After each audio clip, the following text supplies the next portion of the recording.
sekalian, terima kasih sudah bergabung pada acara SALT pada sore hari ini.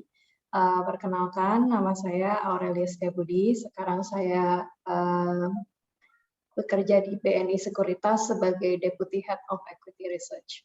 Dan saya juga cover healthcare, dan kebetulan juga Prodia ini adalah salah satu perusahaan unggulan kita ya di Indonesia dalam sektor laboratorium. Untuk Visela bisa tolong diperbolehkan untuk screen sharing. Tunggu, orang belum jadiin co-host ya, sorry, sebentar. Kita udah tadi. Oke, silakan. Oke. Sebentar ya.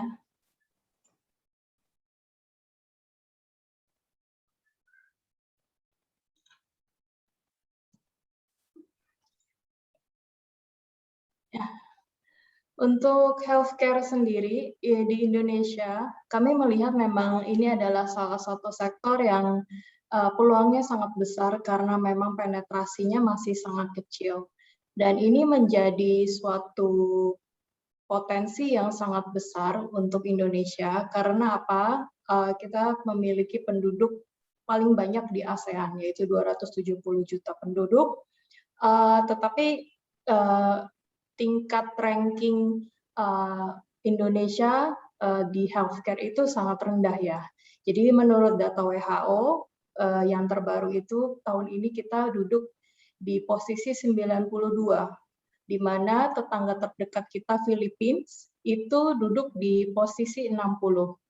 Nah, kalau kita lihat dengan Philippines, itu sebenarnya dari segi perekonomian dan struktur pendudukannya itu kita jauh di atas Philippines. Tapi memang bisa dilihat bagaimana kita masih jauh di belakang tetangga terdekat kita. Untuk mungkin masyarakat yang menengah atas itu lebih familiar ya, atau lebih sering untuk melakukan pemeriksaan kesehatan itu ke Malaysia atau Singapura. Dan ini menjadi salah satu sektor yang turut menyumbang kepada perekonomian negara-negara tersebut, yaitu dengan medical tourism-nya. Jadi yang kita lihat di Indonesia sendiri ada peluang yang sangat besar untuk sektor ini bisa bertumbuh. Jika dilihat secara statistiknya, ini adalah data dari WHO, hospital bed kita itu sekarang ada 1,4 per 1.000 orang, lalu untuk jumlah dokter atau tenaga kesehatan itu hanya 4,3 per 10.000 orang. Dan ini menjadi salah satu yang terendah juga yang kita lihat di ASEAN ya. Lalu untuk health expenditure sebagai persentase terhadap GDP, Indonesia juga salah satu yang paling rendah di 2,9%. Tapi kalau dibandingkan dengan Philippines yang berada di posisi 4,4% dari GDP mereka. Tapi kalau kita lihat GDP per kapita Philippines itu di bawah Indonesia. Jadi ini menjadi suatu peluang di mana ada potensi bahwa health expenditure di Indonesia itu bisa bertumbuh sangat tinggi ya. Kalau kita lihat untuk negara yang lebih maju di ASEAN seperti Malaysia dan Thailand itu angkanya ada di 3,8%. Jadi memang ini menjadi satu acuan yang kita bisa gunakan untuk kita bisa meningkatkan health expenditure. Nah, di beberapa tahun belakangan ini juga mungkin Bapak Ibu bisa mungkin merasakan bahwa lebih banyak ada kedatangan asuransi-asuransi dari luar negeri yang menawarkan asuransi kesehatan. Ini adalah salah satu bentuk dari health expenditure. Jadi memang tingkat awareness akan kesehatan seiring dengan meningkatnya ekonomi itu sudah menjadi satu hal yang paralel. Jadi memang dengan bertumbuhnya ekonomi, masyarakat juga memiliki tingkat kewaspadaan tentang kesehatannya sendiri. Nah, apa yang sudah dilakukan? Jadi ini adalah tren hospital bed atau tempat kesediaan tempat tidur per 1.000 orang yang kita pantau dari tahun 2010. Itu sekarang posisinya sudah dalam 10 tahun sudah bertumbuh lebih dari 2 kali lipat. Dan tentunya yang pertumbuhan tertinggi ini disumbang oleh karena dorongan permintaan tempat tidur karena pandemi COVID-19. Jadi di tahun 2020 memang ada lonjakan supply tempat tidur yang kita lihat. Dan ini tentunya menjadi satu hal yang positif karena memang kesediaan tempat tidur ini akan kita harapkan bisa terus bertumbuh sehingga kita ke depannya juga memiliki kesediaan tempat tidur yang cukup untuk masyarakat Indonesia sendiri. Lalu kenapa healthcare sektor ini menjadi menarik gitu ya? Kalau kita lihat ini adalah chart di mana kita melihat return on invested capital atau tingkat imbal hasil dari modal yang telah disetorkan. Lalu kita juga melihat rata laju pertumbuhan penjualan atau revenue dari beberapa pemain healthcare di Indonesia dan juga di regional. Kita lihat di sini pertumbuhan revenue-nya itu sangat tinggi ya, gitu. Itu kebanyakan lebih dari separuh itu di atas 10%. Nah, kalau kita lihat atau kita bandingkan dengan sektor lainnya yang di luar healthcare, ini menjadi satu tren yang sangat positif, di mana jika kita lihat di sektor lain seperti consumer, lalu seperti di sektor infrastruktur dan lain-lain, itu tren revenue-nya malah menurun gitu ya, karena memang itu mereka sudah dari sisi sektornya itu sudah mulai mature, karena banyak persaingan dan tingkat penetrasi juga sudah sangat tinggi gitu, bisa dibilang ketika kita lihat seperti sektor auto gitu ya, itu pertumbuhan penjualan per tahun itu sangat stagnan, susah banget di atas angka yang positif gitu. Jadi kalau kita lihat di healthcare ini adalah salah satu sektor yang dalam fase growing, dan growing-nya itu sangat kencang ya gitu. Lalu biasanya ketika satu sektor itu sedang growing, mereka belum bisa memberikan imbal hasil yang tinggi. Tapi kalau kita lihat di sektor healthcare, ini imbal hasilnya juga sangat tinggi gitu. Jadi ini menjadi salah satu kombinasi yang sangat menarik ya gitu. Jadi untuk jangka panjangnya. Jadi kita lihat di sini Prodia juga dapat tumbuh sebanyak 10% dari tahun 2015 sampai 2019 dengan tingkat imbal hasil juga double digit yaitu di 10%. Lalu yang kita pantau juga, healthcare sektor ini sudah menarik perhatian investor-investor di luar. Tahun lalu Soho baru IPO, itu dia ada investor dari foreign, namanya Medicia Investment yang sekarang memiliki 22% saham di Soho. Lalu tahun 2016 ada CVC. CVC adalah private equity yang tidak asing ya di market kita karena dia sudah banyak melakukan investasi di Indonesia, dan yang masih dalam portofolio mereka adalah Siloam, dan mereka memegang 26% saham dari Siloam, dan ini terus bertambah ya. Pada awalnya mungkin kalau nggak salah CVC cuma pegang sekitar di bawah 20%, dan mereka terus menambah kepemilikan di Siloam. Yang baru-baru ini rame itu adalah Sarana Meditama atau SAME yang baru diakuisisi oleh MTech Group. Itu nggak tanggung-tanggung kepemilikannya langsung 72%. MTech Group mempunyai rencana untuk mengembangkan bisnis rumah sakitnya Same, di mana mereka akan juga inject existing rumah sakit mereka yang di bawah naungan IMC. Lalu di luar rumah sakit, tahun 2021 juga ada investment dari General Atlantic. Ini adalah private equity juga ya, yang berfokus di bidang di sektor healthcare dan juga pharmaceutical.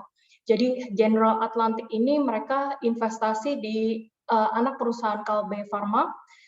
Investasinya itu sebanyak 15% dari KGB.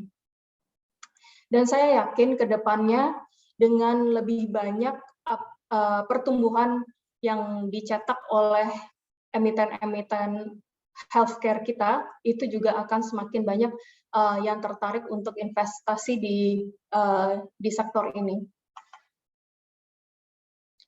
Lalu ketika kita ngomong valuasi, di sini kita bisa lihat ya, valuasinya itu Prodia sangat murah ketika kita bandingkan dengan emiten-emiten farmasi atau rumah sakit lainnya ya. Jadi Mika itu yang paling mahal, 22,3 kali EV/EBITDA. Ini memang mereka memiliki valuasi yang tinggi karena memang tingkat profitabilitasnya juga sangat tinggi. Lalu disusul dengan Kalbe Pharma 15,1 kali, karena Kalbe Pharma adalah perusahaan farmasi paling besar di Indonesia. Lalu kita ada Hermina, Heal 11,4, Siloam 8,9, dan Prodia itu hanya 6,8. Nah, saya melihat peluang bahwa valuasi dari Prodia itu bisa mengejar peers mereka, yaitu Siloam, Heal, Kalbe Pharma, dan Mika. Kenapa? Karena Prodia adalah perusahaan laboratorium terbesar di Indonesia. Mereka memiliki market share yang paling tinggi, dan brand awareness akan Prodia itu juga sangat tinggi. Jadi kalau kita lihat dari segmen laboratorium, itu juga brand awareness juga menjadi salah satu yang penting ya, karena memang top of mind masyarakat ketika berbicara tentang laboratorium pasti mereka lebih mengenal Prodia gitu ya. Jadi di sini kita juga bisa lihat tingkat ROI dari Prodia juga sangat tinggi, 16,6% yang di forecast untuk tahun ini, dan ini lebih tinggi dari Kalbe Pharma. Jadi kalau kita lihat ya gap-nya antara valuasi EV/EBITDA Kalbe Pharma dan Prodia itu lebih dari double, tapi kalau kita lihat ROI-nya, Prodia itu lebih tinggi daripada Kalbe. Jadi menjadi suatu investment thesis yang sangat menarik untuk Prodia. Jadi untuk sebagai penutup, saya bisa sampaikan bahwa healthcare sektor ini adalah salah satu sektor yang sangat menarik ya, Bapak Ibu sekalian. Kalau kita lihat sekarang dari sisi global, Indonesia itu mulai ditinggalkan oleh investor asing. Kenapa? Karena kita memiliki banyak perusahaan yang berada di old economy. Apa itu old economy? Old economy adalah perusahaan-perusahaan yang sudah mature gitu ya, dan tingkat permintaannya itu cenderung menurun gitu ya. Saham-saham apa yang ada di old economy itu ada seperti perkebunan, pertambangan, dan rokok, industri rokok, itu adalah saham-saham tersebut. Nah, kalau kita lihat healthcare ini adalah salah satu sektor di new economy. Kenapa? Karena memang jasa pelayanan kesehatan ini akan semakin dibutuhkan oleh masyarakat seiring dengan bertumbuhnya ekonomi. Tingkat kesadaran akan kesehatan itu akan semakin tinggi. Apalagi sekarang dengan digitalisasi yang semakin canggih dan semakin cepat adopsinya, healthcare ini bisa bertumbuh lebih cepat dari sebelumnya. Jadi kalau kita lihat di sini ya, tingkat nakes terhadap 10.000 orang kita mungkin cuma 4,3. Tapi dengan digitalisasi ini sebenarnya bisa diatasi. Karena dengan teknologi seperti telemedicine itu akan meningkatkan efisiensi dari nakes-nakes tersebut, terlebih untuk dokter spesialis. Jadi ketersediaan dokter spesialis di kota-kota besar itu ke depannya bisa juga untuk melayani penduduk atau masyarakat di kota-kota kecil. Jadi itu akan menjadi meningkatkan dari pertumbuhan dari sektornya itu sendiri. Jadi kalau kita lihat memang sekarang itu di market ya, di IHSG yang ramai itu digital bank, lalu mungkin teknologi stocks ya seperti MTech, lalu ada Bank Jago dan sebagainya. Saya rasa healthcare juga menjadi salah satu sektor yang sangat menarik untuk Bapak Ibu bisa consider untuk investasi Bapak Ibu sekalian. Mungkin sampai di situ untuk pembahasan dari sektor healthcare dari saya. Oke, terima kasih Aurel. Ini sebelum kita ke Prodia, ada yang nanya, diagnos paramita nggak ada di chartnya ya, Bu? Katanya. Nggak ada apa, sorry? Diagnos paramita. Iya. Tidak ada di valuasinya sini ya? Iya. Oh ya, karena ini saya ambil dari Bloomberg ya. Diagnos itu baru IPO, jadi belum ada analis yang cover sehingga untuk forward EV EBITDA-nya dan asumsi ROI-nya belum ada gitu. Jadi saya nggak masukin sih di sini. Oke, Pak Made Yeri udah dijawab ya pertanyaannya. Oke, mengenai top of mind Prodia itu benar sih, waktu kemarin itu kan waktu pertama awal-awal COVID itu bulan April mama saya jatuh ya. Terus ya kita nggak berani ke rumah sakit kan waktu itu COVID ya, betul. ya. Akhirnya ya betul. itu periksanya, jadi kita labnya itu cek tulangnya ke Prodia. Nah habis itu konsultasi lewat dokter lewat WA gitu. Jadi memang benar Pak, top of mind-nya waktu itu waktu itu ingat ya udah kita ke Prodia aja gitu. Oke nih Pak Andri, dari Aurel nanti kalau misalnya ada tanya jawab di belakang ada yang nanya lagi baru kita ini ya Aurel ya. Boleh. Kita ke Pak Andri dulu ya. Oke Pak Andri, ini kan tadi Aurel sudah ngomong mengenai digital nih. Sekarang kan memang nih semua serba digital, sampai kata ada yang diledekin kayak ada udang digital, ayam digital gitu kan ya. Nah, Prodia ini apa saja ya transformasi yang dilakukan oleh Prodia di tengah pandemi ini, Pak? Ya, makasih Bu Gisela dan selamat sore semua peserta dari SALT ini.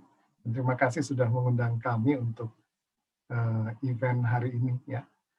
Nah, untuk apa yang kita lakukan di Prodia sendiri semenjak tahun 2020 kemarin ya, dengan adanya pandemi gitu ya.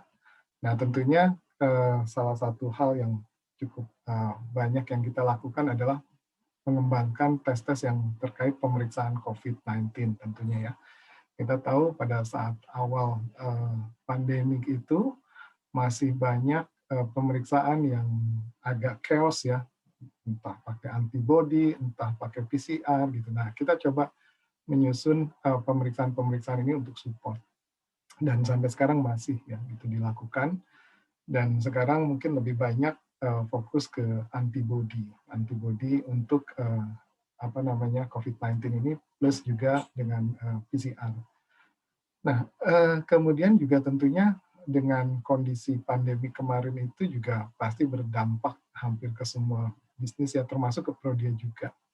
Dan karena itu juga kita mereview dan melakukan beberapa perubahan, terutama pada saat awal-awal COVID itu, rata-rata masyarakat juga takut ya datang ke fasilitas kesehatan, termasuk ke Prodia juga sama. Mereka rata-rata pertama ragu gitu ya.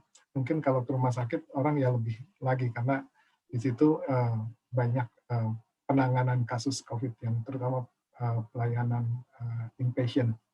Nah, karena itu juga kita coba melakukan perubahan dalam hal standarisasi baru gitu ya, memastikan kebersihan, kenyamanan, Kemudian juga salah satunya memang kita memperluas akses untuk channel. Jadi baik itu melalui existing outlet atau physical, termasuk juga digital. Nah ini juga pada tahun kemarin itu kita juga melakukan percepatan untuk transformasi digital, terutama ke konsumen. Nah salah satunya juga betul tadi kita juga meningkatkan beberapa layanan baru seperti telemedicine dan juga teleradiologi. Karena pada saat COVID itu rata-rata dokter radiolog itu sibuknya luar biasa ya. Yang ada di rumah sakit saja itu untuk menangani pasien rumah sakit itu cukup banyak. Nah, dengan adanya teknologi teleradiologi itu membantu mempercepat hasil pemeriksaan radiologi, terutama pasien-pasien yang datang di mana dokternya tidak semua merata di Indonesia, dan juga di kota-kota besar mereka sedang fokus di rumah sakit penanganan COVID. Nah itu juga membantu kita tetap memberikan layanan yang sama baiknya kepada pelanggan, bahkan lebih cepat di beberapa tempat.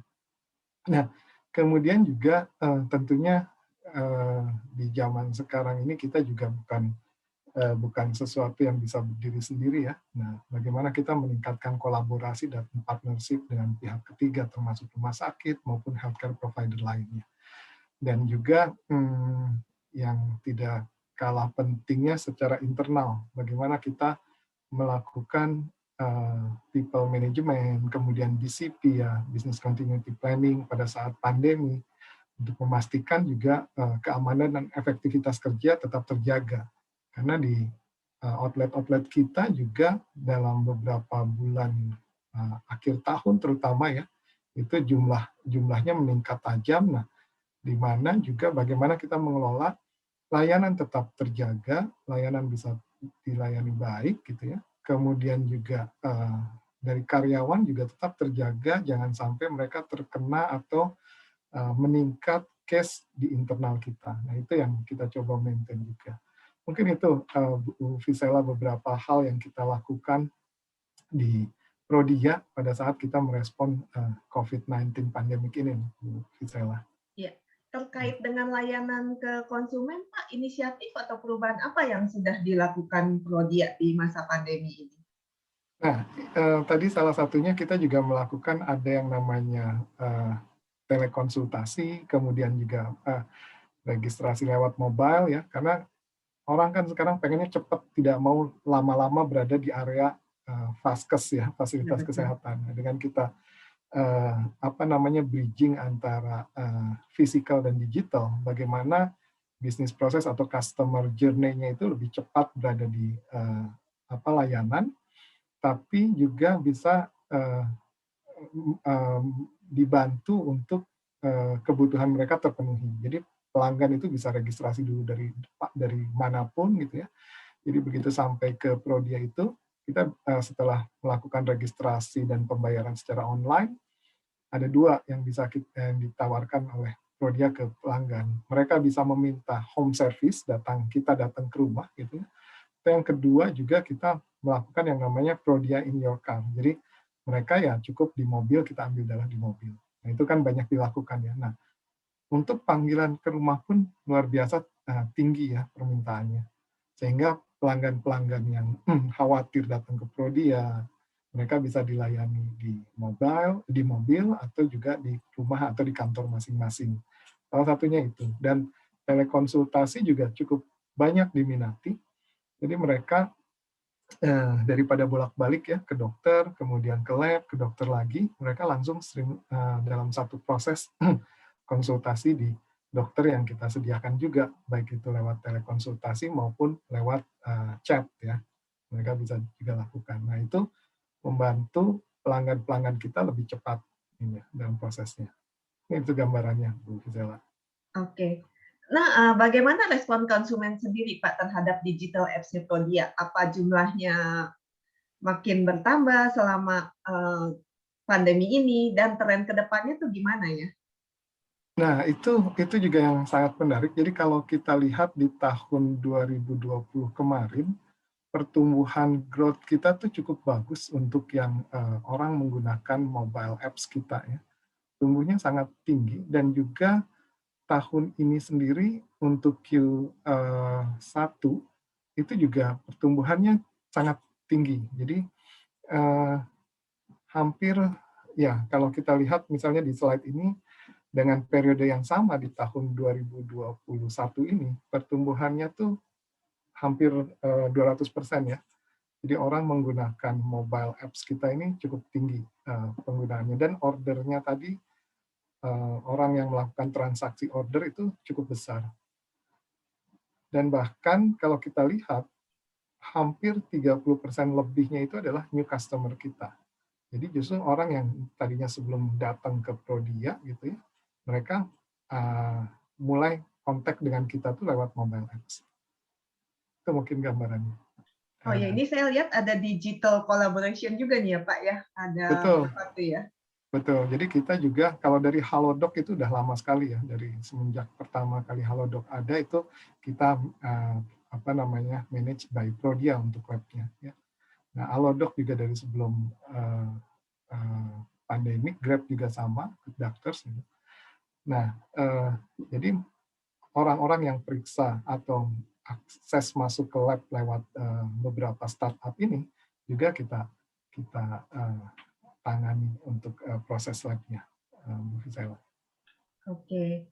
Nah, untuk digitalisasi ini apa sudah terintegrasi Pak di seluruh cabang Prodia? Sudah, Bu. Sudah. Jadi ini dimanapun berada, ini sudah bisa diakses lewat mobile. Jadi kita ada sekitar 267 outlet seluruh nasional, dan semua permintaannya bisa lewat mobile apps dan kita terintegrasi sistemnya. Semua sudah terintegrasi, bahkan juga sampai untuk ke kontak Prodianya. Jadi kita coba menggabungkan beberapa digital aset kita menjadi semacam omnichannel ya. Pasien ada datang dari manapun, itu bisa kita integrasikan. Oke. Nah, pengaruh transformasi digital ini terhadap efisiensi biaya di Prodia itu gimana, Pak? Nah, itu juga menarik ya. Jadi kalau kita lihat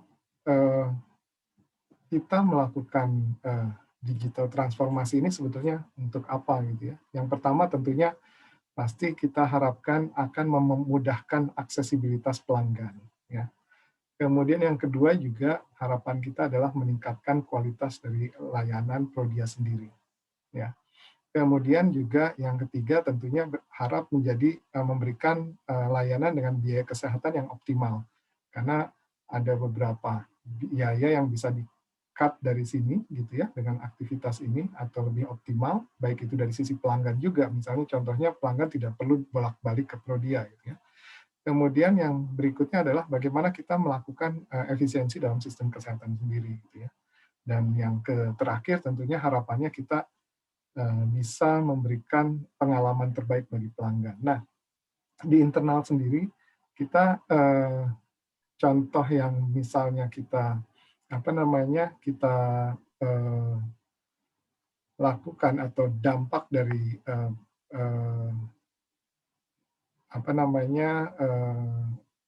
proses digital ini yang paling terlihat adalah misalkan untuk cost untuk cost cetak gitu ya, salah satunya cost cetak. Kalau dulu mungkin orang untuk menerima hasil pemeriksaan Prodia itu harus datang jadi 2 kali. Jadi pagi datang untuk periksa, kemudian sore datang lagi untuk ambil hasil atau minta hasilnya dikirim ke rumah atau ke kantor. Jadi tetap 2 kali gitu ya kontaknya. Nah, kalau sekarang dengan digital ini, hasil itu mereka dapat download dari Prodia Mobile atau dari dari portal. Nah, itu kita bisa mengurangi cost-nya lumayan. Jadi sekitar hampir 20% lebih itu kita bisa berkurang untuk cost printing ini dibandingkan tahun 2019 misalnya. Kemudian juga tentunya dari produktivitas kerja, ya efisiensi. Misalnya adanya beberapa aktivitas yang kita mengharuskan mengirim hasil lewat kurir, ya tentunya ini juga berkurang. Dan juga pengaturan layan home service. Nah, dengan adanya transformasi digital di internal kita, kita menggunakan ada yang namanya internal kita nyebutnya ETOS ya, Electronic Home Service, mengintegrasikan semua permintaan home service itu bisa datangnya dari mana-mana.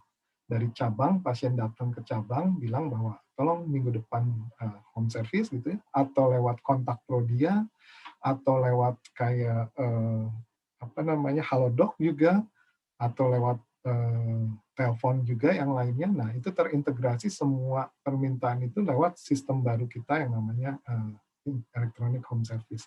Dan dengan pengaturan yang online secara nasional, sehingga mobilisasi petugas kita ini bisa lebih efisien dan lebih produktif ya, dibandingkan dengan sebelum implementasi ini sekitar 3 tahun, 2 tahun yang lalu. Nah, ini juga meningkatkan produktivitas kita, terutama di petugas home service kita. Itu mungkin gambaran secara besarnya, Bu Fizela. Oke. Kalau tadi yang digital collaboration dengan third party itu yang paling besar yang mana ya Pak itunya untuk kontribusi revenue-nya terhadap saat ini Halodoc, Bu Fizela. Karena sudah paling lama ya. Paling awal ya, dari awal kita kerjasama dengan mereka. Oke. Nah, kalau untuk digital communication ini dimanfaatkan juga nggak Pak untuk platform marketingnya, digital promotion, education? Ya, betul. Selain tadi juga internal, misalnya untuk edukasi atau meningkatkan kultur internal lewat e-learning, hampir sekarang semenjak pandemi itu 100% edukasi ke internal itu lewat e-learning. Nah, untuk eksternal juga sama. Dengan pada saat kita pertama kali adanya pandemi, tentu tidak bisa lagi seperti sebelumnya, misalnya marketing melakukan kunjungan ke dokter, kepada corporate client, ya kalau dulu bisa dijadwalkan. Nah, sekarang tentunya itu sangat terbatas. Bagaimana kita tetap menjaga komunikasi dengan para pelanggan kita, terutama dengan dokter ya, karena mereka hubungan itu sangat penting ya, kemudian juga dengan B2B tadi seperti corporate client. Karena itu kita jaga dengan banyak aktivitas yang kaitannya dengan digital marketing ini. Nah, salah satunya misalnya dengan adanya webinar ini. Jadi adanya perubahan perilaku ya, perubahan perilaku pelanggan dan juga kita semua, ini justru memberikan peluang kita untuk lebih engage dengan pelanggan kita secara online. Jadi kalau dengan adanya pandemi ini justru misalnya aktivitas kita melakukan seminar dirubah menjadi sebuah aktivitas webinar gitu ya, atau seminar online itu malah lebih banyak lagi. Ya, dokter juga lebih banyak yang bisa berinteraksi dengan kita.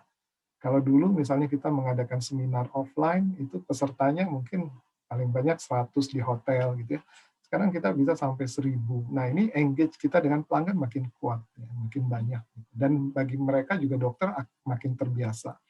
Gitu juga dengan corporate client juga sama. Nah, untuk pelanggan pasien pun sama. Gitu. Jadi dengan kita adanya melakukan digital marketing, aktivitasnya juga lebih meningkat dan tentunya lebih efisien ya dibandingkan dengan sebelumnya. Itu hubungan atau engage kita dengan customer itu semakin baik. Itu terlihat dari customer satisfaction index kita yang terus meningkat. Demikian barangkali Bu Fizela gambarannya. Sampai TikTok aja ada ya. Ya, sosial media itu tentu kita hampir setiap hari kita post itu ada minimal tuh 3 posting baru untuk di Instagram gitu ya, agar komunikasi dengan pelanggan itu tahu ya. Dan sekarang mereka lebih banyak tahu justru ya, karena semua orang ke sana ya, informasinya nyarinya ke sana. Ya, Itu TikTok juga udah mulai ada. Oke. Nah, untuk kedepannya masih ada rencana digitalisasi nggak Pak dalam proses bisnis Prodia? Apa bisa di-share gambarannya itu seperti apa ke depannya? Ada. Jadi kita juga ini kan bagian dari journey kita ya untuk digital strategi kita.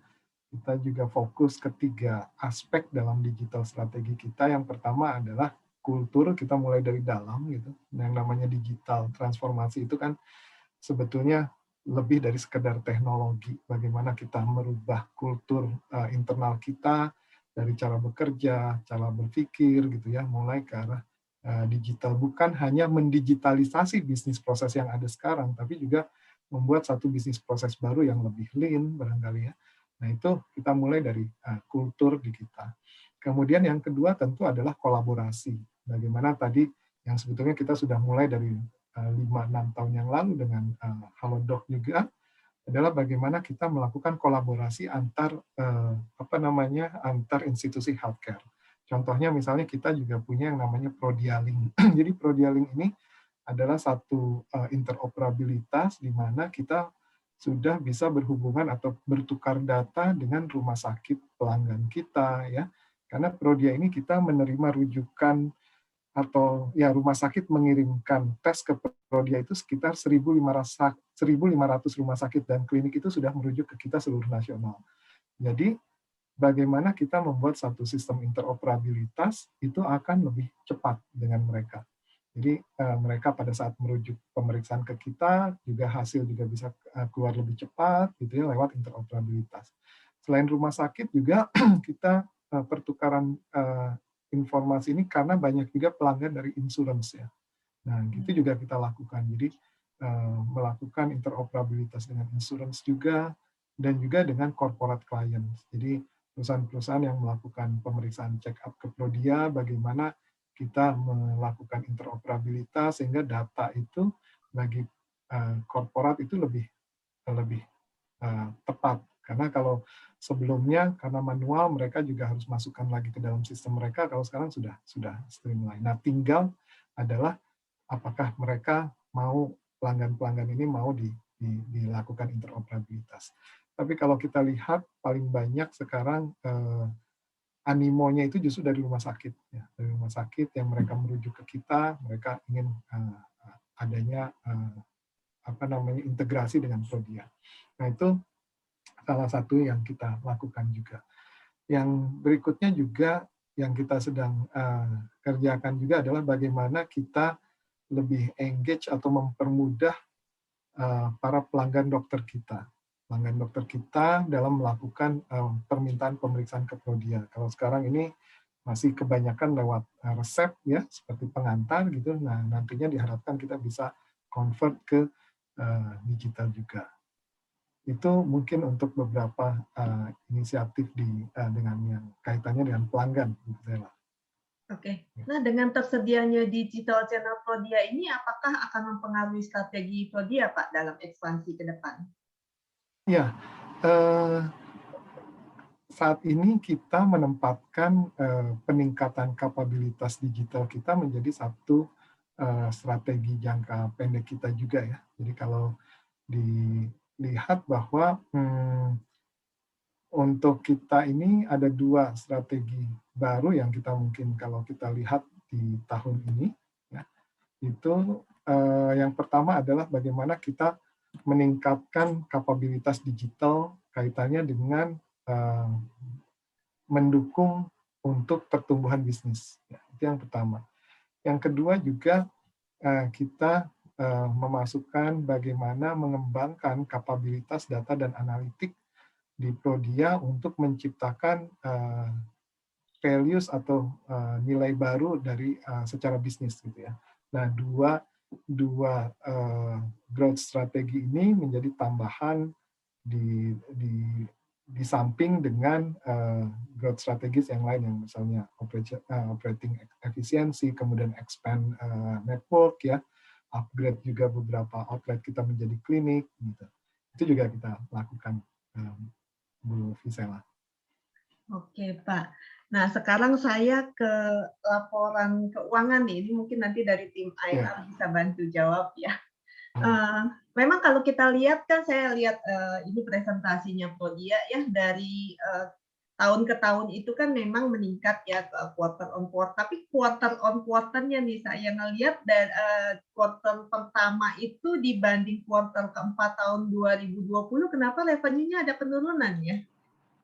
Nah, itu kalau di bisnis lab ini kita mengenal yang namanya seasonality juga. Saya rasa di beberapa sektor bisnis juga sama ya.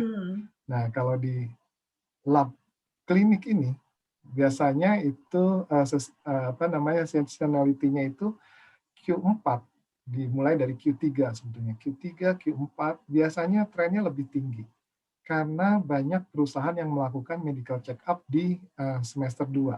Biasanya mereka menunda atau memang menempatkan anggaran untuk medical check up itu di Q3, Q4. Gitu.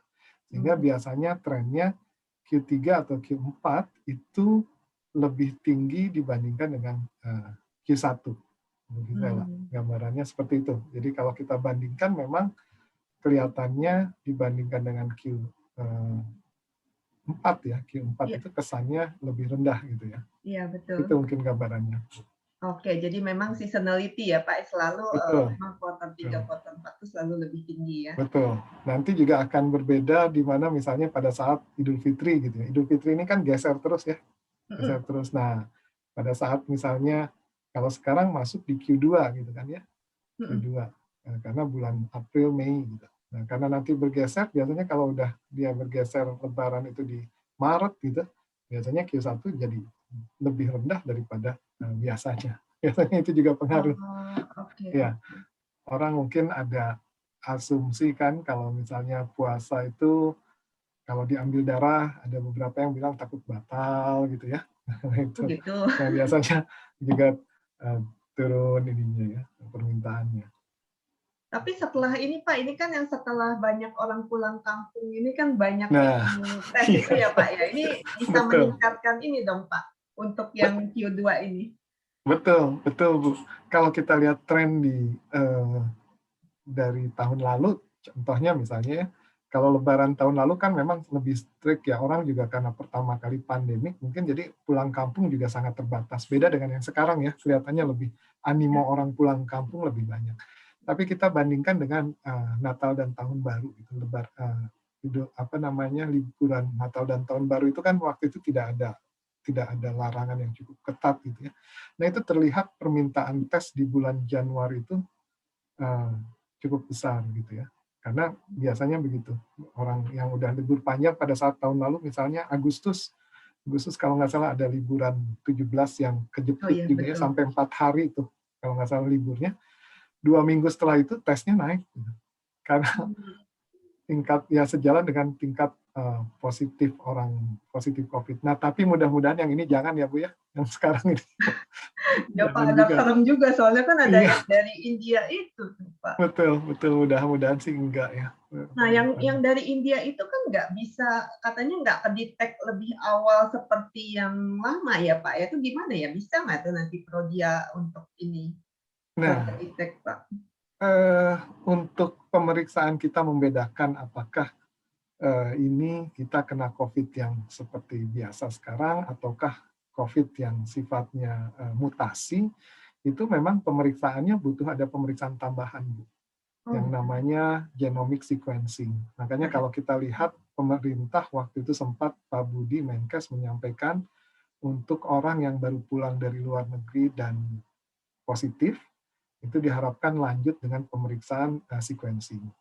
Nah, saat ini memang di Prodia belum tersedia, tapi kita juga lagi coba mempelajari dan menyiapkan itu. Saat ini sequencing masih ada di Kemkes ya, di Litbangkes ya. Nah, dan Ekman kalau nggak salah ya, Ekman ada. Nah, jadi untuk bisa tahu bahwa kita nih kena yang varian baru atau enggak, itu ada pemeriksaan baru namanya genomic sequencing. Jadi kalau kita dengan pemeriksaan PCR, antigen, atau antibody itu hanya menunjukkan bahwa kita terinfeksi, terutama PCR dan antigen ya, terinfeksi COVID. Apakah ini adalah mutasi? Belum bisa. Nah, biasanya yang positif ini harus dilanjutkan ke namanya sequencing, genomic sequencing. Tapi di Prodia belum ada ya Pak? Saat ini belum ya, tapi ke depannya memungkinkan kita sedang pelajari. Oke. Nah itu pas saya lihat tuh, pas ngelihat kemarin tuh banyak banget ya tes-tes yang apa aneh-aneh gitu, yang ada juga yang namanya genomik Pak, tapi Ya, itu bisa dijelaskan sedikit nggak Pak untuk orang awam oh nih ya, soalnya nggak ngerti nih. boleh. Mungkin Mbak Fandri atau Stephanie bisa tampilkan yang slide yang itu ya, tentang nama-nama tes baru yang kita sedang kembangkan. Iya, saya bacanya pusing tuh, karena biasanya kan paling tes kolesterol, tes yang itulah yang umum-umum. Ya, nah itu kita memang kalau dilihat dalam slide itu mungkin bisa tampilkan Mbak Stephanie supaya ada gambaran di slide berapa 27 ya kalau nggak salah. Nah itu kalau kita lihat di situ nanti ada pemeriksaan ini kita banyak fokus sekarang ini, nah ini ya. Nah ini kita fokus banyak ke preventif dan prediktif. Ya, jadi pemeriksaan-pemeriksaan sekarang ini dikembangkan ke arah sana. Kenapa Prodia concern dan fokus ke prediktif dan preventif atau screening juga? Karena kita ingin memberikan solusi bagi pelanggan atau masyarakat bahwa akan lebih baik kalau kita bisa mendeteksi penyakit, berbagai penyakit itu jauh sebelum penyakit itu menimbulkan gejala, gitu ya. Gejala, makanya tes-tes prediktif, preventif, dan screening ini yang kita banyak. Nah, salah satunya adalah tes-tes genomik. Nah, kalau Bu Fisela atau Bapak Ibu semua melihat nomor 8, nomor 9, ya, ini CARIS ini adalah pemeriksaan genomik yang sebetulnya cukup sekali seumur hidup untuk pelanggan, di mana pelanggan bisa tahu resiko terhadap 13 kanker yang ada, gitu ya. Jadi dari hasil pemeriksaan genom kita atau DNA kita, kita bisa tahu kita punya resiko apa sih yang kemungkinan ke depannya akan timbul menjadi kanker di kita. Kalau diaris itu untuk melihat resiko kita dari genomik atau dari DNA kita, apakah kita akan kena penyakit diabetes enggak dalam beberapa tahun ke depan. Nah, itu kita melihat. Kemudian juga di sini Prodia Nutrigenomic. Ya, Prodia Nutrigenomic ini adalah untuk melihat sebetulnya DNA kita tuh paling pas makanannya apa, olahraganya apa sih yang paling pas berdasarkan DNA kita. Nah, jadi misalnya program diet kita, diet keto misalnya, apakah cocok nggak dengan kita DNA-nya? Belum tentu cocok. Atau misalnya olahraga bersepeda, apakah cocok nggak dengan kita punya DNA? Belum tentu juga. Dan apakah misalkan kita makan makanan tertentu itu cocok atau enggak? Nah, itu dilihat dari sini. Nah, ini tes-tes yang memang dikembangkan oleh internal Prodia sendiri. Jadi kalau boleh saya katakan, di Indonesia itu baru kita yang mengembangkan pemeriksaan genomik ini berdasarkan genom orang Indonesia atau ya orang Indonesia, masyarakat kita. Kalau kita melakukan pemeriksaan di luar negeri, biasanya pembandingnya adalah gen atau DNA dari sana ya, misalnya dari Amerika gitu ya, dari Eropa. Nah, kalau ini adalah membandingkan benar-benar dari ras atau dari genom orang Asia atau Indonesia. Dan ini kita mengembangkan sendiri, ini makanya kita buat yang namanya bioinformatics sendiri. Ya. Nah, yang menarik juga di sini misalnya untuk nutrigenomik ini ada orang misalkan yang dia diet tapi nggak pernah turun-turun berat badannya gitu ya. Tapi ada orang yang Banyak orang Pak makannya yang katanya napas aja gemuk gitu Pak. gitu ya. Tapi ada juga orang yang kalau makan apa aja nggak gemuk-gemuk gitu, bisa tetap langsing badannya. Nah, itu dilihat dari hasil genomik kita, Bu Fisela. Nah, dari situ tuh bisa kelihatan. Nah, saat ini tuh kita yang baru provide. Nah, ini yang kita arahkan. Selain itu juga kita lebih ke arah misalnya untuk personalized medicine. Ya, personalized medicine ini misalnya kita untuk terapi orang misalnya warfarin gitu ya. Apakah tepat dosisnya? Itu kita bisa lihat dari data genom kita. Nah, biasanya nanti dosis obat itu disesuaikan dengan genom kita, gitu, dengan DNA kita. Oh, kalau DNA-nya versinya begini atau variannya begini, maka dosisnya sebaiknya sekian. Nah, kalau tidak melakukan pemeriksaan ini dulu, biasanya nanti akan ada pemeriksaan yang ya dosis yang coba-coba gitu ya. Nah, ini yang kita memang banyak. Nah, memang ini butuh edukasi ya, edukasi pada masyarakat bahwa tes-tes ini adalah lebih ke preventif. Gitu. Tapi kami sih melihat bahwa ini menjadi satu value bagi kita ya untuk meningkatkan kesehatan masyarakat di Indonesia. Iya, menarik tuh Pak. Jadi orang Ya. kan ya itulah yang tadi saya bilang, orang tuh kan banyak yang diet, nah itu kayaknya bisa laku tuh Pak. Betul. Dan ini di luar negeri berarti karena dikembangin oleh Prodeo juga belum ada ya kayak gini-gini. Di luar negeri ada beberapa ya, bahkan mungkin ada seperti dari Kanada gitu. Tapi tadi karena dia menggunakan dasar pembanding adalah gen yang memang orang sana gitu. Orang Eropa, orang Amerika dengan gen kita kan beda ya. Ada varian gennya beda. Jadi itu yang membedakan gitu. Dan yang kedua juga secara karena ini nggak dikirim ke luar negeri, kita yang mengerjakan gitu. Jadi ya datanya tuh ya ada di Indonesia, nggak kemana-mana, genomik orang Indonesianya gitu ya. Salah satunya juga itu. Oke, mahal nggak tuh Pak tesnya Pak? Ini tuh untuk nutrigenomik itu kalau kita misalnya baru pertama kali periksa itu sekitar berapa ya Pandri ya? Saya lupa, sekitar 12 ya atau 10 juta gitu untuk yang nutrigenomik. Tapi nanti pemeriksaan berikutnya, misalkan Ibu sudah melakukan pemeriksaan nutrigenomik, kemudian dia akan melakukan pemeriksaan C-aris, D-aris gitu ya, itu harganya jauh turun, gitu. Karena nggak perlu lagi ngambil sampel gitu ya, tinggal menganalisa datanya. Nah itu harganya juga turun jauh. Lumayan ya Pak ya. 3,5 juta gitu. Untuk nutrigenomik harganya 7 juta Pak. 7 juta ya? Iya.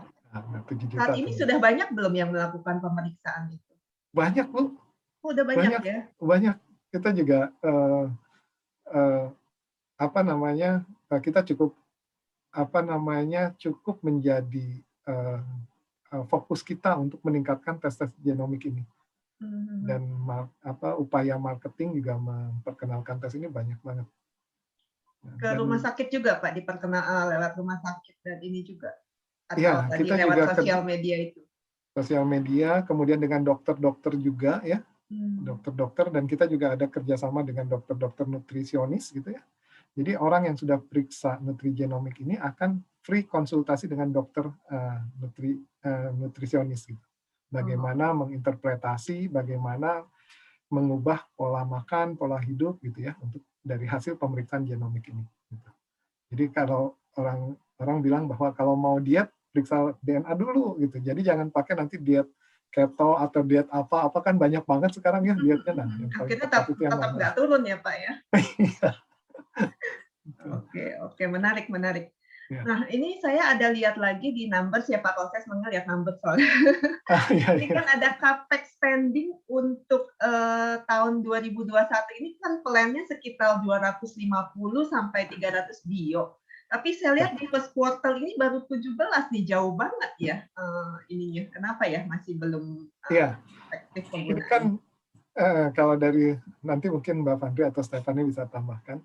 Ini kan rencana kita melakukan capex ini kita anggarkan di mana dari rencana capex di 250 ini sekitar 45 sampai 55%-nya itu untuk sewa untuk gedung ya, untuk renovasi gitu ya, beberapa tempat kita. Kemudian juga sekitar 25 sampai 30%-nya itu untuk IT dan pengembangan lab development tadi untuk seperti misalnya nutrigenomik atau esoteric test ya. Dan sekitar 15 sampai 20%-nya itu untuk fixed asset seperti office equipment dan lain-lain. Nah, untuk Q1 ini memang masih beberapa biaya itu seperti misalkan untuk renovasi, kemudian sewa dan pengembangan IT ini masih belum dibayarkan. Jadi ada dalam masih proses dan sehingga ini akan kemungkinan akan geser ke Q berikutnya, Bu Gisela, gambarannya. Oke. Nah, kalau kayak outletnya Prodia sendiri itu punya sendiri apa sewa ya Pak biasanya? Outlet kita itu ada yang punya sendiri, ya, tapi juga ada yang sewa. Ya. Memang lebih banyak ini kita sewa. kebanyakan. Lebih banyak sewa, bukannya kayak McD ya Pak ya, katanya dia kan jualan hamburger ya. tapi sebenarnya properti gitu kan, enggak ya, jadi enggak ya, lebih banyak sewa ya. Ya. Kita fokus ke core bisnis kita. Gitu. Kalau biaya sewa sendiri itu kira-kira berapa persen dari ini? Dari total OPEX, dari total cost. Mungkin Mbak Fandri atau Stephanie ada yang tahu nggak? Biaya sewa itu suaranya putus-putus ya Bu? Iya, suaranya putus-putus Fandri. Ya, dari apa 35%. Kedengeran? Nggak jelas suaranya putus-putus. Ya. Mungkin Bu Stephanie? Ya, untuk biaya sewa sendiri yang masuk di OPEX kita itu sekitar 1% sih dari total revenue kita. Oh, kecil ya. Biaya terbesar itu apa ya? Untuk biaya terbesar yang paling besar kita di employee. Jadi kalau employee cost kita ini secara total sebenarnya biasanya nih sebelum pandemi itu sekitar 30-an% dari total revenue kita. Gitu. Itu nanti terbagi ada di cost of goods sold, jadi di COGS kita, ada juga yang di OPEX. Karena kita ada beberapa direct salaries, itu biasanya untuk yang seperti phlebotomist kita, lalu juga lab technician kita itu masuknya ke direct salaries, lalu seperti kalau yang di office itu masuknya di OPEX. Seperti itu. Cuma setelah berbagai digitalisasi yang dilakukan gitu ya, kalau kita lihat di 2021 ini secara kontribusi untuk employee sendiri ini sudah ke angka 22%. Jadi cukup terjadi efisiensi. Ya. Ini juga karena volume di first quarter ini kan cukup tinggi. Nah, karena employee cost ini kan termasuk fixed cost ya. Jadi ketika volume pemeriksaan kita bertambah, tentunya akan mendapatkan scale di fixed cost-nya. Oke. Nah, satu lagi nih mengenai dividen. Saya lihat kan ini ada peningkatan nih ya, 2016 tuh 30%, 2017 40%, terus 2018, 2019 50%, 2020 6%. Nah, kedepannya gimana nih?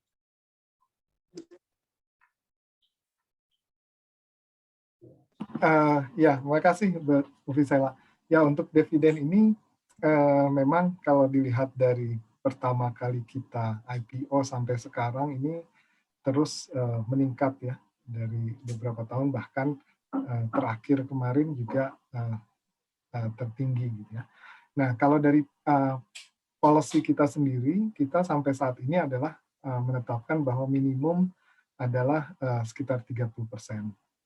Nah, tentunya ini juga kaitannya biasanya kita melihat juga seiring dengan performa perusahaan ya. Perusahaan yang memang lebih baik sehingga manajemen membagikan lebih dari 30. Nah, untuk kedepannya bagaimana? Tentunya ini juga kita harapkan kalau performance, jadi kita akan sangat tergantung juga dengan kondisi performance perusahaan. Dan tentunya ini juga nantinya perlu ada persetujuan dari pemegang saham ya untuk menetapkan. Tapi bisa saya sampaikan bahwa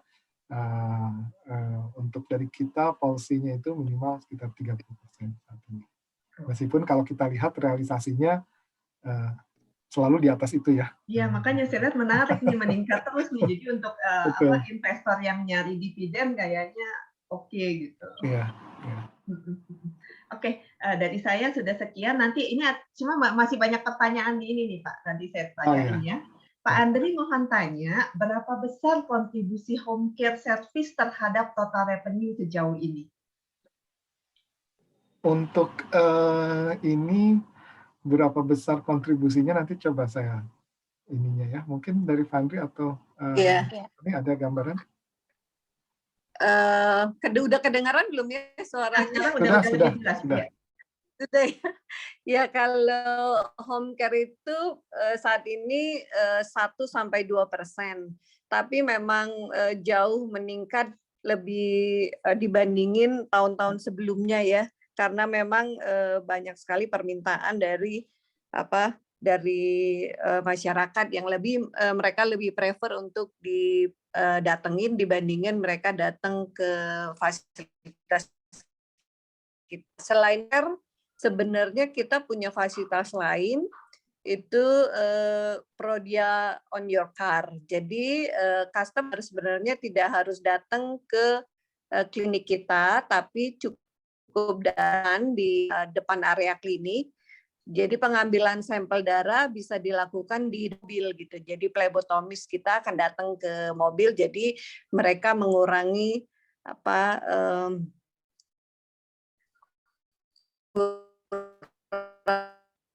kunjungan. Mulai putus-putus lagi nih Bu Fandri. Tadi udah jelas, sekarang putus lagi. Mulai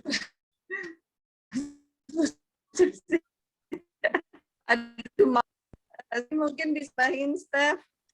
Iya, mungkin sedikit ditambahin, kalau kenaikannya sendiri home service ini dibandingkan 2020 awal ya, saya dari data first quarter 2021, kalau dibandingkan 2020 sebelum pandemi, masih 3 bulan pertama ini kenaikannya 75%.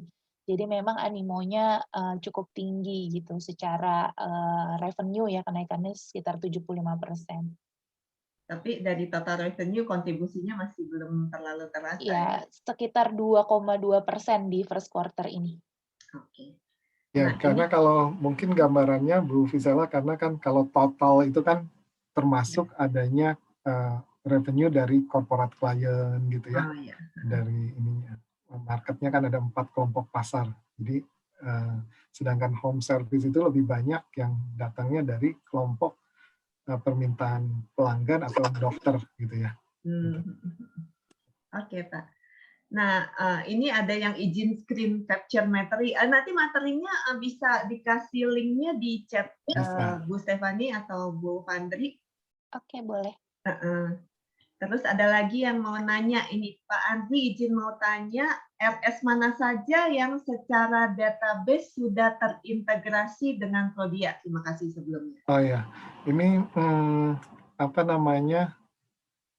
Kita ada apa namanya NDA dengan, saya mohon maaf sebelumnya ini karena belum semua apa namanya rumah sakit yang atau klinik yang sudah interoperability dengan kita mau di-share gitu namanya. Jadi kita juga masih belum menyebutkan, tapi boleh saya sampaikan di sini ada sekitar hampir ya 5-10 rumah sakit dan klinik yang termasuk juga ada insurance yang sudah ada interoperability dengan kita. Oke, jadi belum bisa di-declare ya Pak ya? Ya, pihak ketiganya yang memang belum. Oke, ini ada yang nanya secara farmasi seberapa menarik Prodia? Apa ya secara farmasi seberapa menarik Prodia? Saya nggak ngerti nih pertanyaan Bapak, ngerti nggak ya?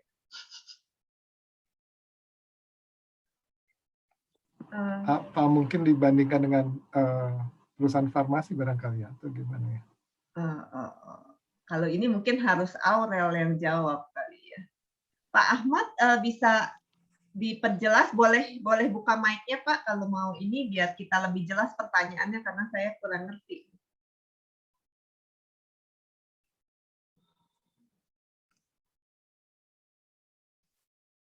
Masih ada Pak Ahmad?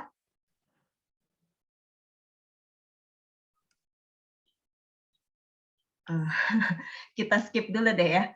Ini after COVID berlalu, bagaimana strategi Prodia dalam meningkatkan engine of revenue growth Prodia?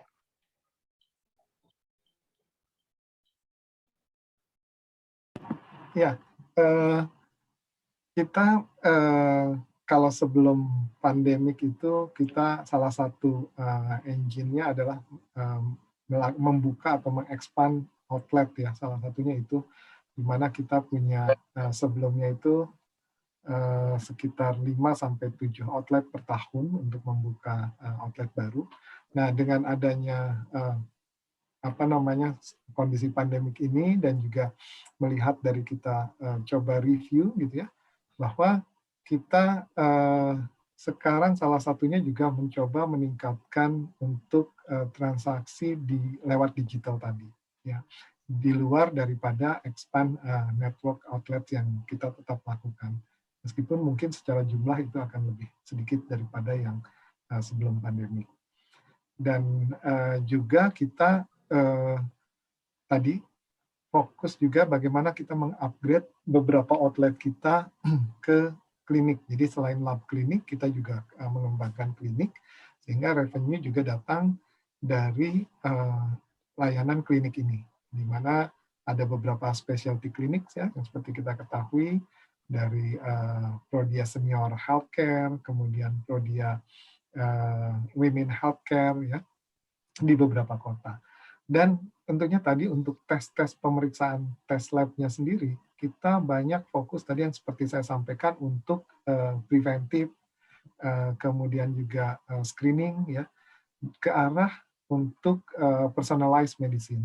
Jadi kita memang fokus mengembangkan tes-tes baru untuk next generation, untuk precision medicine. Itu barangkali gambaran yang bisa saya sampaikan. Mungkin Andri atau Stephanie mau tambahkan?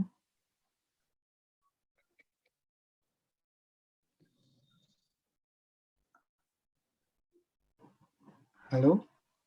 Ya. Tetap dengar suara saya? Ya, kalau dari saya cukup sih, Pak. Ya, mungkin itu Bu Vizela yang bisa saya sampaikan. Ya, ini Pak Bastian nanya seberapa tinggi animo yang melaksanakan tes genomik, tadi udah dijawab Tadi ya. sudah ya. Betul. Terus Pak Andri, pembuangan limbah jadi isu nggak ya? Ya, ini juga salah satu concern kita ya. Concern kita adalah bagaimana kita memenuhi regulasi yang ada. Ya. Dan kita tahun kemarin kita juga sudah mendapatkan ISO baru tahun ini Januari 45001, yaitu untuk kesehatan dan keselamatan kerja juga ya. Dan ini juga memang jadi concern kita untuk tetap mengikuti atau memenuhi regulasi yang ada untuk pembuangan limbah ini. Dan saat ini kita bekerja sama dengan pihak ketiga untuk pengelolaannya. Jadi misalnya untuk pembuangan, ya, pengangkutan sampai pengolahannya. Cost-nya sendiri lumayan nggak tuh Pak untuk pembuangan? Untuk saat ini lumayan karena volumenya itu kan meningkat ya dengan adanya pandemik hazmat, kemudian masker kan makin banyak ya, jadi volumenya juga cukup meningkat. Gitu. Kira-kira berapa persen dari total ini ya? Berapa ya secara totalnya ya?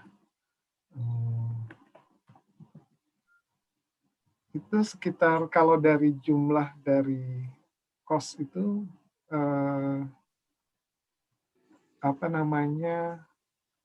sebetulnya kalau dari misalnya kita bandingkannya dari terhadap kontribusi revenue gitu ya, itu mungkin sekitar di bawah 0,4 sih, di bawah 0,5 gitu Bu.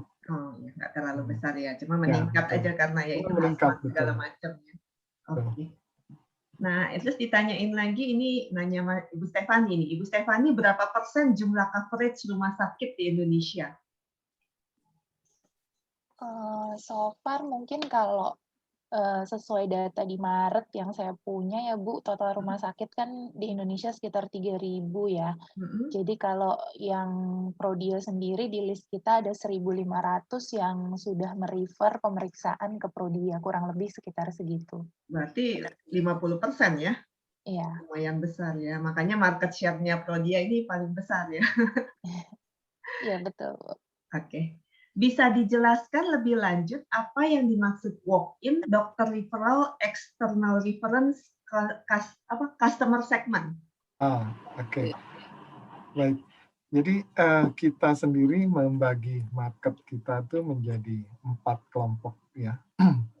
Jadi untuk pelanggan kita ini, yang pertama walk-in customer, kita sebut walk-in customer adalah individu atau pelanggan atau pasien yang datang ke Prodia yang mau melakukan pemeriksaan sendiri. Misalnya karena dia sudah terbiasa atau dalam pemantauan ya, orang-orang yang misalnya diabetes yang harus dipantau setiap bulan atau setiap 3 bulan, atau mereka punya keinginan untuk melakukan medical check up sendiri gitu ya. Itu kita kelompokkan namanya adalah walk-in customer. Kemudian yang kedua, dokter referral adalah pasien-pasien yang datang ke Prodia berdasarkan reference dari dokter. Jadi dokter yang memberikan resep gitu ya, tolong untuk periksa lab dan mereka datang. Nah, sedangkan untuk external referral adalah tadi yang kaitannya institusi atau healthcare provider yang merujuk ke kita. Jadi yang merujuk ke kita itu dari rumah sakit, dari lab lain juga ya, kemudian dari klinik ya. Itu mereka merujuk ke kita, nah itu disebut sebagai external referral. Sedangkan corporate clients ini lebih banyak kaitannya dengan perusahaan-perusahaan yang mengirim pasiennya ke kita. Biasanya ada dua hal yang mereka kirim ke kita. Yang pertama untuk annual medical check-up bagi seluruh employees-nya ya. Dan yang kedua untuk misalkan calon karyawannya. Jadi calon karyawannya itu dikirimkan ke kita untuk pemeriksaan kesehatannya. Itu barangkali gambarannya yang. Kalau yang corporate itu biasanya mereka yang ke prodi atau prodi yang ke perusahaan? Nah, tergantung ininya Bu, kita punya kesepakatan. Biasanya kalau untuk calon karyawan mereka yang datang ke Prodia gitu ya. Ada juga perusahaan-perusahaan yang inginnya site gitu. Misalnya kayak beberapa misalnya kayak pertambangan gitu ya. Mereka kan cukup, atau kadang banking juga sama. Mereka daripada memobilisasi orangnya yang datang ke kita, mereka minta kita yang set up di sana gitu. Nah, itu jadi bisa dua, mereka datang ke kita atau kita yang juga ke sana, ke lokasi kerja mereka. Oke. Nah, ketika volume request meningkat, apa enggak isu bottlenecking dari equipment? Ada enggak isu bottlenecking dari equipment? Isu bottleneck kita sih sampai saat ini alhamdulillah belum ada ya Bu ya. Biasanya kita punya kapasitas itu kita tidak put di 100%. Jadi kita punya spare ya, punya satu spare setiap instrumen kita, di mana karena kita sudah tahu yang namanya seasonality-nya gitu, kita bisa pastikan bahwa secara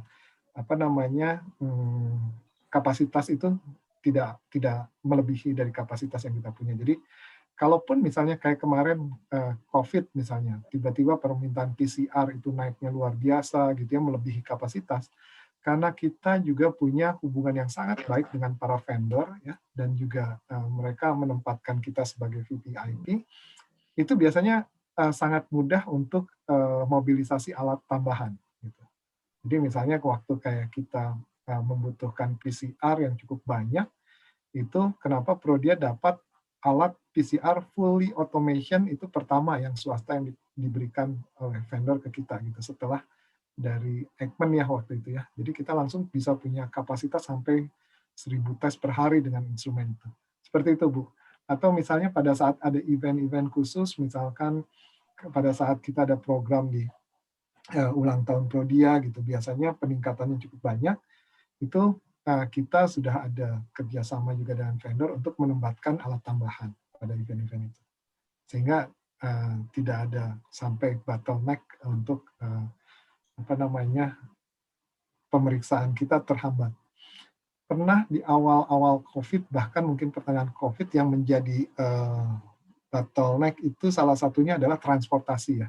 Karena kita melakukan sistem hub and spoke ya, dari cabang-cabang kecil kirim ke pusat rujukan di wilayah dan di pusat, pada saat itu sempat ada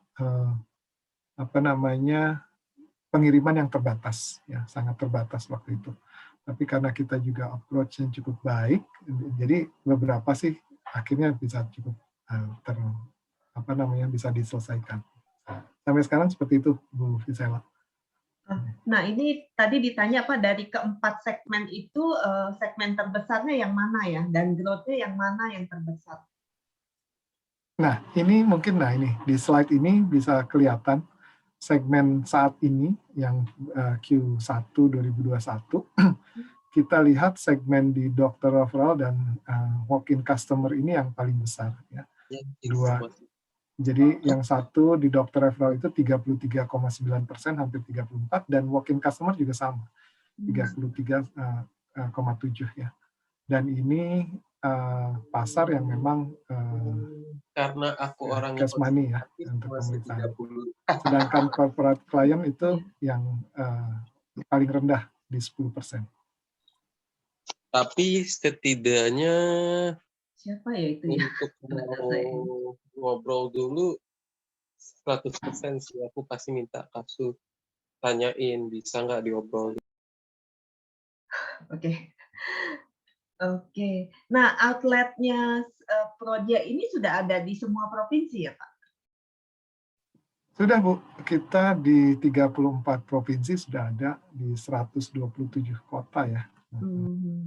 Kita ada di sekarang itu 267